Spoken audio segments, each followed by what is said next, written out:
नमस्कार, अपना बिहार में स्वागत है आपका। मैं हूं आपके साथ सिरांधा शेखर। कोरोना पर सीएम नीतीश कुमार आज एक बड़ी बैठक करने जा रहे हैं। जी हां, सीएम नीतीश कुमार एक बड़ी बैठक करने जा रहे हैं। सीएम नीतीश की अध्यक्षता में यह हाई लेवल मीटिंग होगी, जिसमें स्वास्थ्य मंत्री मंगल पांडे भी मौजूद रहेंगे। इसके अलावा कई विभागों के अधिकारी, जिलों के डीएम और एसपी भी इस बैठक में शामिल होंगे। सचिवालय सभागार में शाम 4:30 बजे यानी कि अब से कुछ देर बाद, आधे घंटे बाद आयोजित इस बैठक में कुछ बड़े फैसले लिए जा सकते हैं। बड़े फैसले लेने की उम्मीद जताई जा रही है। कोरोना के बढ़ते मामलों को देखते हुए लगातार मुख्यमंत्री एक्शन में है, स्वास्थ्य मंत्री एक्शन में है और एक बड़ी बैठक करने जा रहे हैं अब से थोड़ी देर बाद। बिहार में कोरोना के बढ़ते संक्रमण को देखते हुए राज्यपाल की अध्यक्षता में कल यानी 17 अप्रैल को ऑल पार्टी मीटिंग्स बुलाई गई है। उसके ठीक पहले आज शाम 4 बजे मुख्यमंत्री नीतीश कुमार अपने कार्यालय कक्ष में पहुंचेंगे और मिली जानकारी के अनुसार आज यहां वो कोरोना को लेकर हाई लेवल मीटिंग करने वाले हैं। जाहिर सी बात है, जिस तरीके से कोरोना का संक्रमण लगातार फैलता जा रहा है, वैसे में मुख्यमंत्री नीतीश कुमार की आज की यह मीटिंग काफी महत्वपूर्ण मानी जा रही है। खासकर कल राज्यपाल की अध्यक्षता में यह बैठक होनी है और आज की बैठक में वीडियो कॉन्फ्रेंसिंग के माध्यम से भी वो अधिकारियों से जुड़ेंगे और कई मंत्री और राज्य प्रशासन के आला अधिकारी मुख्यमंत्री के साथ कोरोना के जो हालात बने हैं उसको लेकर सलाह मशवरा करेंगे। और इस बात की संभावना जताई जा रही है कि राज्य सरकार कोरोना के बढ़ते संक्रमण को देखते हुए कोई ठोस फैसला ले सकती है। हालांकि आज की बैठक में क्या कुछ तय होगा, जब शाम मुख्यमंत्री की अध्यक्षता में बैठक होगी, इसके बाद ही इस बारे में पुख्ता तौर पर कुछ कहा जा सकता है। कैमरा पर्सन मनीष जुनेजा के साथ संजय कुमार, न्यूज़ 18 पटना। और साकेत लाइव हमारे साथ जुड़ गए हैं, उनसे अपडेट लेते हैं। साकेत, बहुत सारी दिक्कतें हैं कोरोना की वजह से। कोरोना के मामले लगातार बढ़ रहे हैं, कहीं पर सिलेंडर की कमी है, ऑक्सीजन उपलब्ध नहीं हो पा रहा है। जाहिर है इसको लेकर लगातार मुख्यमंत्री एक्शन में है। पहले भी बड़े फैसले लिए गए और अब क्या कुछ फैसले लिए जा सकते हैं?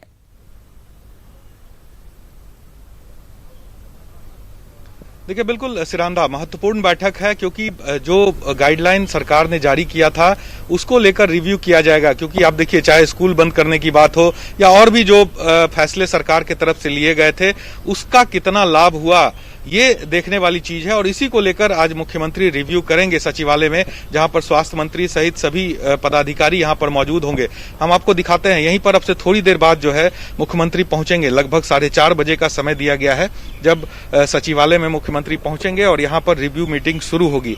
चूंकि कोरोना के जो मामले सिरांधा जिस कदर बढ़ रहे हैं और जो बिहार में जो आंकड़े हैं, खास करके पॉजिटिव केस जिस तरह से लगातार बढ़ रहा है, इसे लेकर कहीं ना कहीं सरकार भी चिंतित है।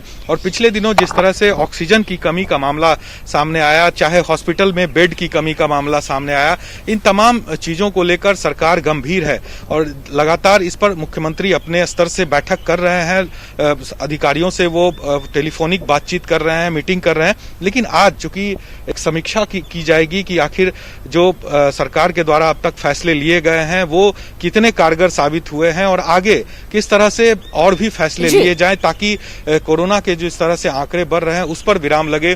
टेस्टिंग का जो आंकड़ा है वो मुख्यमंत्री ने पहले ही कहा था कि 1 लाख के हिसाब से पर डे के हिसाब से टेस्टिंग की जाएगी बिहार में। उस आंकड़े को प्रशासन अपनी तरफ से पूरी तरह से मुस्तैद नजर आ रहा है। साकेत, टेस्टिंग बढ़ाई गई है, लगातार अस्पतालों में सुविधाएं बढ़ाई जा रही हैं, लेकिन बहुत जगहों से जो खबरें आ रही है, तस्वीरें न्यूज़ 18 लगातार दिखा रहा है किस तरह से लोग लापरवाही बरत रहे हैं। क्या इसको लेकर कोई सख्त फैसला लिया जा सकता है? देखिए, निश्चित तौर पर सख्त फैसला लिया जाएगा क्योंकि देखिए, कल चूंकि राज्यपाल के अध्यक्षता में सर्वदलीय बैठक भी होनी है जिसमें सभी पार्टियों के जो प्रतिनिधि हैं वो हिस्सा लेंगे और जो बिहार में हालात है इस पर मंथन किया जाएगा। सभी पार्टियों की जो राय है वो इस बैठक में ली जाएगी। उससे पहले आज रिव्यू मीटिंग करके मुख्यमंत्री हर चीज का आकलन सरकार के स्तर पर वो ले लेना चाह रहे हैं कि आखिर जो बिहार में काम हुआ है, जो फैसले लिए गए हैं और जो स्थिति अभी वर्तमान में है वो किस तरह से है, ताकि कल जब राज्यपाल की अध्यक्षता में सर्वदलीय बैठक होगी तो वहां मुख्यमंत्री सरकार की जो योजनाएं हैं, सरकार का जो काम है, उसे वो वहां पर मजबूती से रख पाए और मजबूती से वहां पर रख सकें। जाहिर है, क्योंकि निश्चित रूप से कल भी होने वाली जो बैठक है वो बेहद अहम है। आज की ये बैठक बेहद अहम है। जो फैसले पहले लिए गए हैं वो कितने कारगर साबित हुए हैं और उसमें क्या अलग अब करने की जरूरत है। साकिब, बहुत धन्यवाद इस जानकारी के लिए। बहरहाल नजर जरूर बनाए रखें आगे। अब से चूंकि आधे घंटे बाद ये बैठक होने वाली है, लगातार हम अपडेट आपसे लेते रहेंगे, दर्शकों तक तमाम खबर भी पहुंचाते रहेंगे कि आखिर क्या कुछ फैसला लिया गया है और क्या कुछ रिपोर्ट सरकार तक पहुंची है। जो फैसले पहले लिए गए उनका कितना असर देखने को मिल रहा है और उसको देखते हुए आगे क्या एक्शंस लिए जा सकते हैं। इधर कोरोना संकट के बीच कल पटना में सर्वदलीय बैठक होगी। राज्यपाल के नेतृत्व में होने वाली बैठक से पहले ही विपक्ष के नेताओं ने हमला बोल दिया है। कांग्रेस ने जहां बिहार में लॉकडाउन लगाने की मांग की है, वहीं आरजेडी ने राज्य की तैयारियों को नाकाफी बताया है। हालांकि सत्ता पक्ष के नेताओं का कहना है कि सरकार बेहतर काम कर रही है और कल की बैठक में कुछ बड़े फैसले लिए जा सकते हैं।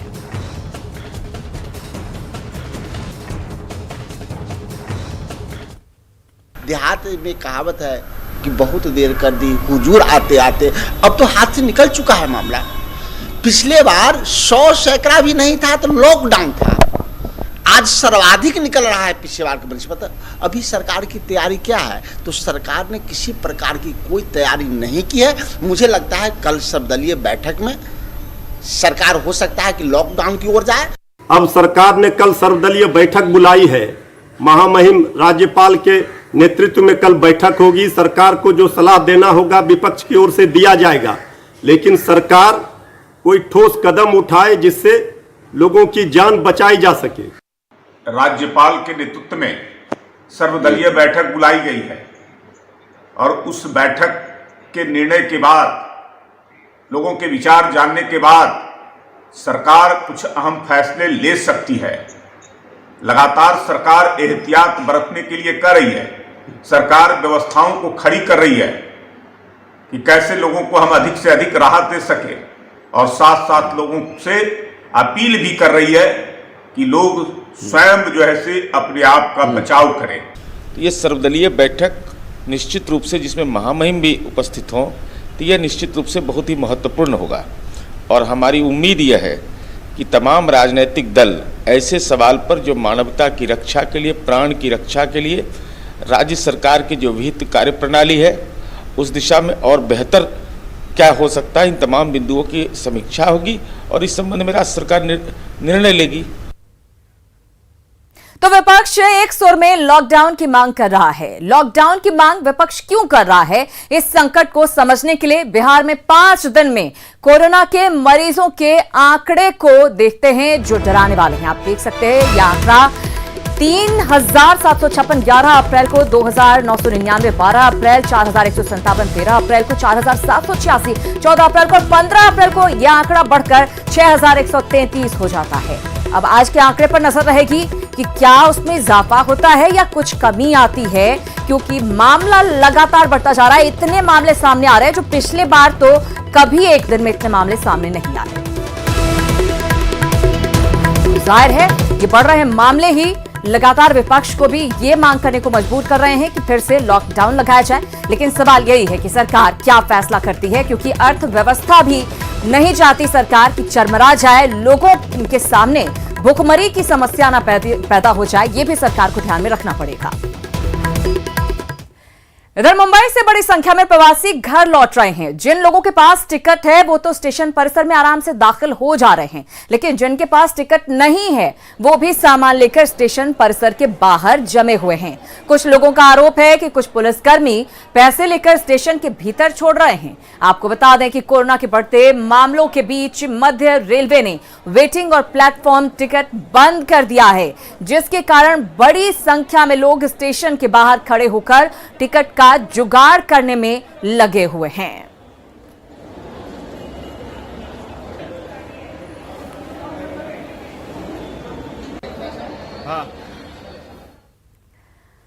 इधर कोरोना के बढ़ते केस के बीच प्रवासी मजदूरों की घर वापसी का सिलसिला लगातार जारी है। गोपालगंज में भी यूपी, हरियाणा, पंजाब और दिल्ली समेत कई राज्यों से मजदूर वापस लौट रहे हैं, लेकिन इनकी जांच तक नहीं हो रही है। जायजा लिया संवाददाता मुकेश कुमार ने। बिहार में कोरोना के मामले रोज सामने आ रहे हैं। गोपालगंज में भी प्रतिदिन करीब 200 कोरोना के नए एक्टिव केस सामने आ रहे हैं। अभी हम गोपालगंज शहर के बंजारी चौक के पास हैं और यहाँ पर दिल्ली से आने वाले देखेंगे आप कि दिल्ली से आने वाली जितनी भी गाड़ियाँ हैं, खासकर दिल्ली, हरियाणा और दूसरे राज्यों से, उन गाड़ियों में लोग जो है वो भारी संख्या में घर वापस लौट रहे हैं। और सबसे बड़ी बात है कि ये लोग लॉकडाउन जो कोरोना की महामारी को लेकर के जो आंशिक रूप से प्रतिबंध लगाया गया है, उसकी वजह से लोग अपने घरों की तरफ लौट रहे हैं और इन लोगों का कोई जांच भी नहीं हो रहा है। सबसे बड़ी बात है कि बिहार में जितनी भी गाड़ियां आ रही हैं और इन गाड़ियों पर जो लोग आ रहे हैं, मजदूर आ रहे हैं, जो कामगार आ रहे हैं, उनका भी जांच नहीं हो रहा है। हम खुद चल के देखेंगे और यहाँ पर देखेंगे कि जो गाड़ियाँ आ रही हैं लगातार, यहाँ पर जो मजदूर हैं वो यहाँ पर लौट रहे हैं वापस, तो घरों को लौटने का सिलसिला जारी है। और सबसे बड़ी बात है कि इन लोगों को भी जाँच भी नहीं हो रहा है। जो लोग हैं वो बाहर उससे लौट रहे हैं वापस, लेकिन बिहार में जब गाड़ियां आ रही हैं तो बिहार में कहीं भी कोई जांच नहीं हो रहा है। ये एक चिंता का विषय है क्योंकि कोरोना का संक्रमण लगातार बढ़ रहा है और इन लोगों के आने के बाद अगर जांच नहीं हुआ तो कोरोना का संक्रमण और बढ़ भी सकता है। मुकेश कुमार, न्यूज़ 18, गोपालगंज।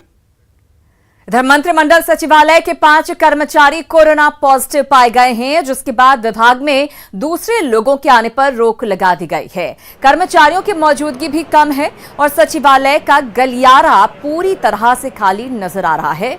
आप अपनी टीवी स्क्रीन पर ये तस्वीरें भी देख सकते हैं, किस तरह से सन्नाटा यहां पर नजर आ रहा है, जहां पर काफी भीड़ हुआ करती थी। कोरोना संक्रमण की लहर अब सचिवालय में भी दिख रही है। मंत्रिमंडल सचिवालय विभाग है और यहाँ ठीक जो प्रवेश द्वार है, यहीं पर एक चेतावनी दी गई है कि विभाग के 5 व्यक्ति को कोरोना हो गया है। कोरोना संक्रमण से बचाव हेतु अन्य विभाग के कर्मियों और बाह्य व्यक्तियों को इस विभाग में अनावश्यक प्रवेश वर्जित किया जाता है। जाहिर सी बात है, जिस तरीके से कोरोना संक्रमण फैल रहा है, ऐसे में अपने दायित्व का निर्वहन करना काफी मुश्किल होता है। लेकिन इसके बावजूद तस्वीरों में देखिए, ये सचिवालय की तस्वीर है और यहाँ पर जो कर्मी हैं अपनी रिस्पॉन्सिबिलिटी निभा रहे हैं। यहाँ पर कोरोना के पहले लहर में भी सचिवालय कर्मी इसी तरीके से आकर अपने दायित्व को निभा रहे थे और आज एक बार फिर से इस दूसरे लहर में भी जाहिर सी बात है काम करना है। आने पर तो काफी डर लग रहा है, मगर सरकारी दायित्व को तो निर्वहन करना ही है, इसलिए हम लोग 30% आते हैं। आपसी सहमति से, बेहतर तालमेल से वो काम कर रहे हैं और जाहिर सी बात है कोरोना का जोखिम है और बेहतर तालमेल से ही काम किया जाना चाहिए, क्योंकि जान जो है हर वक्त जोखिम पर है। और देखिए, उपस्थिति भी कम है और राज्य सरकार भी चाहती है कि उसके कर्मी सुरक्षित रहें, इसलिए 30% का आदेश भी है। और पिछले साल भी कमोबेश तस्वीर सचिवालय में यही देखने को मिली थी और इस बार भी तस्वीर ऐसे ही देखने को मिल रही है। सभी के चेहरे पर मास्क है और सोशल डिस्टेंसिंग भी इनके लिए प्रायोरिटी है। और एक बार फिर से कोरोना काल में सचिवालय कर्मी अपने कर्तव्य का निर्वहन करते हुए, ये तस्वीर हमने आपको इसलिए दिखाई कि देखिए, ये कोरोना वॉरियर्स हैं जो इस माहौल में भी अपने दायित्व का बखूबी निर्वहन कर रहे हैं। कैमरा पर्सन मनीष जुनेजा के साथ संजय कुमार, न्यूज़ 18, पटना। तो कम कर्मचारियों के बीच सचिवालय में काम चल रहा है। इधर लॉकडाउन की आशंका को देखते हुए पटना के युवाओं ने अभी से तैयारी शुरू कर दी है। पटना में राजीव नगर के युवाओं ने टीम बना ली है और फूड पैकेट्स तैयार करने में लगे हुए हैं, जिसमें दाल, चावल, तेल, सत्तू और नमक का प्रबंध किया जा रहा है ताकि लॉकडाउन की स्थिति में किसी को भी भूखा न रहना पड़े। कोरोना संक्रमण से हालात लगातार भयावह होती जा रही है। ऐसे में कहीं लॉकडाउन न लग जाए, इसको लेकर राजीव नगर के जो युवा हैं अभी से ही फूड पैकेट तैयार करने में जुट गए हैं ताकि इंसानियत के ये मददगार बने। तो ये तस्वीर आपको दिखा रहे हैं राजीव नगर में, जहां पर बड़ी मात्रा में फूड पैकेट तैयार किए जा रहे हैं। विशाल राजपूत नाम के युवा हैं जिन्होंने एक टीम बना ली है जो हर बार इसी तरह से जब भी कोई विषम परिस्थितियां आती है तो ये युवाओं की टीम बनाकर मददगार साबित होते हैं। तो इस बार भी देख सकते हैं कि किस तरह से ये फूड पैकेट तैयार करने में जुट गए हैं। लग रहा है कि लॉकडाउन हो सकता है, तो इसलिए हम लोग पहले से ही प्री प्लान है, क्योंकि लास्ट टाइम हम लोगों ने देखा था कि बहुत भयावह स्थिति हो गई थी, लोग भूखे तड़प रहे थे, जो कि डेली काम करते हैं मजदूर, उन लोगों को बहुत परेशानी हो गई थी। तो वही देखते हुए जो हमारा जो पिछला जो एक्सपीरियंस था, तो हम लोग अभी से ही फूड पैकेट जो है वो बनाना तैयार कर दिए हैं। हाँ, मैं ये अपील करना चाहूँगा कि लोग खुद तो सुरक्षित रहें, बाकी जो ज़रूरतमंद हैं जो उनके गली मोहल्ले में और भी जो जैसे जिनके पास पर्याप्त भोजन नहीं है तो उनको सहायता करें। अभी लॉकडाउन भले ही नहीं लगा है, लेकिन इनकी टीम अभी से ही फूड पैकेट तैयार करने में जुट गई है ताकि आगे किसी को कोई परेशानी नहीं हो। रजनीश कुमार, न्यूज़ 18। तो अगर विकट परिस्थिति होती है तो मदद के हाथ अभी से आगे बढ़ने शुरू हो गए हैं। इधर समस्तीपुर में स्वास्थ्य विभाग की बड़ी लापरवाही सामने आई है। रोसड़ा के शिवाजी नगर में कोरोना पॉजिटिव एक मरीज की मौत हो गई, लेकिन इसके कोरोना प्रोटोकॉल तक का पालन नहीं किया गया। परिजन खुद शव को अपने कंधे पर उठाकर एम्बुलेंस तक लेकर गए। तस्वीरें भी आपके सामने हैं, ये सबूत आप देख सकते हैं क्या इंतजाम यहां पर किया गया है। परिजनों का आरोप है कि जिला प्रशासन और स्वास्थ्य विभाग को सूचना देने के बावजूद कोई भी यहां नहीं आया। घंटों इंतजार के बाद सिर्फ एक एम्बुलेंस को भेज दिया गया, जिसके बाद मृतक के परिजन खुद शव को उठाकर एम्बुलेंस तक लेकर गए। हालांकि अब प्रशासन पूरे मामले की जांच की बात कह रहा है। हमको कुछ नहीं मिला, बस एक बार आए की किट पहन के हमको चेकअप करके चले गए, बस और कुछ नहीं मिला हमको। मतलब सुबह उनकी मृत्यु ही है, अभी तक कोई भी प्रशासन आपके पास नहीं आया है क्या? अभी तक नहीं आया। आप तो ये मिला है तो दिखा तो रहा हूँ, अभी तो ये देखिए है। क्या मिला है? एक मिला है, ये 10 तारीख ग्लव्स मिला है। इसको देखा जाएगा, अगर इस तरह की बातें हुई हैं तो ये कोविड का जो प्रोटोकॉल है उसको फॉलो कराया जाएगा और सभी संबंधित जो MOIC हैं उनको ये निर्देश दिया गया है वहाँ पे वाहन उपलब्ध कराने के लिए, वो भी दिया जा रहा है। तो समस्तीपुर में स्वास्थ्य विभाग की बड़ी लापरवाही देखने को मिली है। उधर सासाराम में कोरोना के बढ़ते संक्रमण को लेकर ऐतिहासिक शेरशाह मकबरा को 15 मई तक के लिए पर्यटकों के लिए बंद कर दिया गया है, जिससे आसपास के दुकानदारों में मायूसी है। यहां का जायजा लिया संवाददाता अजीत कुमार ने। कोरोना संक्रमण को देखते हुए सासाराम का ऐतिहासिक शेरशाह मकबरा को 15 मई तक के लिए फिलहाल बंद कर दिया गया है। आप देख सकते हैं कि यहाँ पर सन्नाटा पसरा हुआ है और ताला लगा दिया गया है और ये ऐतिहासिक शेरशाह का मकबरा है, जिसे 15 मई तक बंद कर दिया गया है। यहाँ पर कई ठेले खोमचे लगते थे, उनका व्यवसाय चलता था, वो सब लगभग खत्म हो गया है। कोरोना काल में लगातार जो है कई पर्यटक स्थल जो बंद रहे हैं। बताइए कितनी परेशानी है? और बहुत ज़्यादा काफ़ी परेशानी है। कब से बंद हुआ? आज ही से सर बंद हुआ, सुन रहे हैं कि 15 मई तक के लिए बंद हुआ है। आम आवाजाही पूरी तरह से यहाँ पर रोक दी गई है, क्योंकि संक्रमण लगातार बढ़ रहा है और संक्रमण बढ़ने के साथ ही मकबरा को तत्काल जो है प्रभाव से 15 मई तक पर्यटकों के लिए पूरी तरह से बंद कर दिया गया है और पर्यटक को रोक दिया गया है। अजीत कुमार, न्यूज़ 18, सासाराम। तो ऐतिहासिक स्थल भी बंद किए जा रहे हैं और इसका खामियाजा ठेले खोमचे वालों को भुगतना पड़ रहा है। इधर रोक के बावजूद बालू का अवैध खनन धड़ल्ले से जारी है। पटना में तो तस्कर बेखौफ होकर बालू की तस्करी करते हैं। देखिए संवाददाता अमित कुमार की रिपोर्ट। बालू के अवैध खनन को रोकने के लिए खनन विभाग जो है लगातार दिशा निर्देश जारी कर रहा है। साथ ही साथ जो बालू की जो कारोबार है उस पर भी पूरे तौर पे पारदर्शिता रहे, इसको लेकर के कई दिशा निर्देश जारी किए, लेकिन उन दिशा निर्देशों का जो है अनुपालन नहीं होता दिख रहा है। हम दिखा रहे हैं आपको, ये देखिए पटना ये निशाबाद से होकर के जो नवाबपुर जाने वाला जो गोलंबर है वहाँ की ये तस्वीर है। देख सकते हैं किस तरह से बालू से लदे ट्रैक्टर जो है वो यहाँ पे लंबी कतार में खड़े हैं। कई किलोमीटर में ये ट्रैक्टरों का जो कतार है वो यहाँ पर देखने को मिल रहा है। तो यहाँ देख सकते हैं कि बालू जो है कहा गया है खनन विभाग की तरफ से कि ओवरलोड नहीं होगा, लेकिन ये तमाम ट्रैक्टर जो हैं उस पर आप देख सकते हैं कि ओवरलोड जो है वो बालू न सिर्फ लदी गई है बल्कि इसे यहाँ पे खड़ा करके रखा गया है। घंटों तक ये बालू से लदे ट्रैक्टर जो है वो यहाँ पे खड़े यूं ही रहते हैं और बालू माफिया जो है उनकी कह सकते हैं कि तो उनमें जो है कानून को लेकर कोई खौफ नहीं। खनन विभाग के जो दिशा निर्देश हैं उनका अनुपालन ये लोग नहीं करते हैं और यही वजह है कि लगातार जो है राजस्व जो है उसको क्षति हो रही है। बिहार सरकार को जो है खनन विभाग को जो है वो काफ़ी क्षति हो रही है और यहाँ पे बालू खनन जो है करने वाले जो लोग हैं वो धड़ल्ले से इस तरह से अवैध बालू खनन से निकासी करते हैं। अमित कुमार, न्यूज़ 18 पटना। नवादा के गोविंदपुर इलाके में पुलिस ने शराब की बड़ी खेप जब्त की है। ईंट के नीचे विदेशी शराब को छुपा कर रखा गया था। पुलिस ने एक कारोबारी को गिरफ्तार भी किया है। बताया जा रहा है कि करीब 1 करोड़ रुपए की शराब बरामद की गई है। ट्रक के अंदर ईंट, और ईंट के अंदर शराब के कार्टन। जी हां, नवादा पुलिस को चकमा देने के लिए शराब माफिया ने ईंटों के ढेर के बीच ऐसा गुप्त तहखाना बना रखा था जहां शायद ही किसी की नजर पड़ती। लेकिन नवादा पुलिस ने शातिर माफिया की ये साजिश भी नाकाम कर दी और ईंटों के ढेर के बीचों बीच गुप्त तहखाना के अंदर छिपाए गए करोड़ों रुपए के नशे का सामान जब्त कर लिया।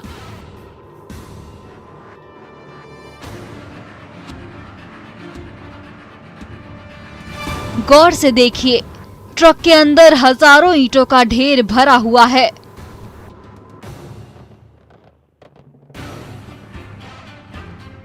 इसी ढेर के बीचों बीच इस खोखली जगह पर गुप्त तहखाना बना हुआ है।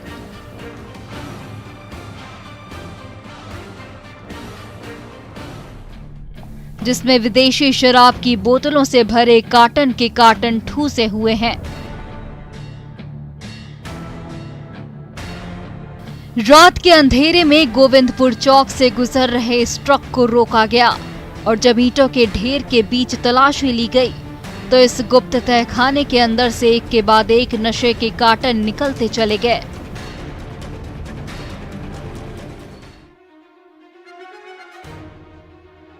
ये देखिए, मोबाइल की रोशनी पड़ते ही इस तहखाने में ऊपर से नीचे तक छिपाए गए शराब के कई सफेद कार्टन नजर आने लगे हैं।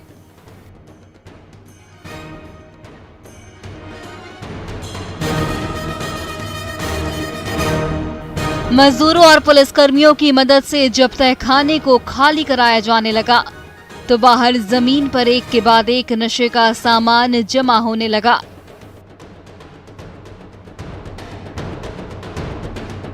जिसकी कीमत करोड़ों रुपए में बताई जा रही है। आने वाले पंचायत चुनाव के दौरान इन्हीं बोतलों से नवादा के गांव-गांव में शराब की नदी बहाने की साजिश रची गई थी, जिसे समय रहते नाकाम कर दिया गया।